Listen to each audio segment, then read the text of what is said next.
ముందుగా గౌరవ ముఖ్యమంత్రి గారు పెద్దలు నల్లమల్ల ముద్దుబిడ్డ పెద్దలు రేవంత్ రెడ్డి గారికి, అదేవిధంగా ఇరిగేషన్ మంత్రివర్యులు పెద్దలు ఉత్తమ్ కుమార్ రెడ్డి గారికి, ఆర్ఎండ్బి మంత్రివర్యులు పెద్దలు కోమారెడ్డి వెంకరెడ్డి గారికి, నా సహచర ఎమ్మెల్యే గారైనటువంటి బాలునాయక్ గారికి అందరికీ స్వాగతం సుస్వాగతం తెలియజేస్తూ, మరి ఈ ప్రాంతం అంతా కూడా మరి వాటర్ అంటే ఇరిగేషన్, అదేవిధంగా ఫ్లోరైడ్ బాధితుల కోసం నీరు తీసుకుపోవడం జరుగుతూ ఉంది.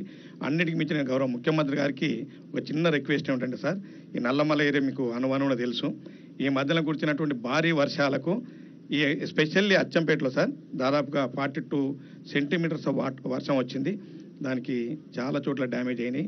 అన్నిటికి మించి ఇక్కడ ఈ నక్కలగండి రిజర్వాయర్లో 2 తండాలు సబ్మర్జ్ అవుతూ ఉన్నాయి సార్. ఒకటి మాలపాడు తండ, ఇంకోటి కేశ తండ. ఈ మాలపాడు తండ, కేశ తండ గత గవర్నమెంట్లో 2017లోనే R&R ప్యాకేజీ అనౌన్స్ చేయడం జరిగింది. మరి ఆ గవర్నమెంట్ పూర్తి స్థాయిలో మర్చిపోయింది. సరే, ఏది ఏమున్నా మన గవర్నమెంట్ ప్రజాప్రభుత్వం కాబట్టి మీ మీద అపారమైనటువంటి నమ్మకం ఉన్నది ఈ ప్రజలకు. కాబట్టి దయచేసి ఒకటి ఈ మాలపాడు తండ అండ్ కేచ తండ R&R ప్యాకేజీని వెంటనే చేపట్టాలని మిమ్మల్ని రిక్వెస్ట్ చేస్తా ఉన్నాను సార్. అదేవిధంగా మొన్న కురిచిన వర్షాలకు మాలపాడు తండ పూర్తి స్థాయిలో సబ్మర్జ్ అయిపోయింది, మునిగిపోయింది.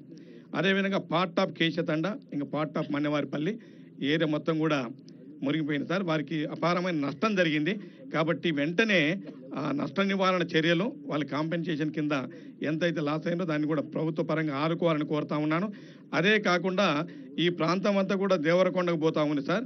ఇక్కడ నుంచి మన సిద్ధాపూర్ నుంచి బక్కలింగాయపల్లి వరకు దాదాపు 15 గ్రామాలు సార్ దేవరకొండకు లింక్ సార్. ఇవి ఇక్కడ ఈ డిండి రివర్ ఓవర్ఫ్లో అయిపోయి గత సంవత్సరం 3 నెలలు పోలేదు సార్. ఇప్పుడు కూడా దాదాపు 1.5 మంత్ నుంచి రాకపోకలు అన్నీ కూడా బంద్ అయిపోయినాయి. అక్కడ హై లెవెల్ బ్రిడ్జ్ ఒకటి, అదేవిధంగా ఇక్కడ సమ్మర్జ్ అయింది సార్ రోడ్ అంతా. ఇక్కడ దాదాపు 15 విలేజెస్ ఉన్నాయి సార్ తండాలు కలిపి.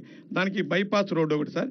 దయచేసి వీటిని వెంటనే ప్రకటింపజేయాలి. అన్నిటికి మించి R&R ప్యాకేజీని వెంటనే ప్రకటించాలని మేము సవినయంగా మనవి చేస్తూ, మరి ఇచ్చేసిన మీ అందరూ కూడా కృతజ్ఞత తెలియజేస్తూ సెలవు తీసుకున్నాను. Thank you very much.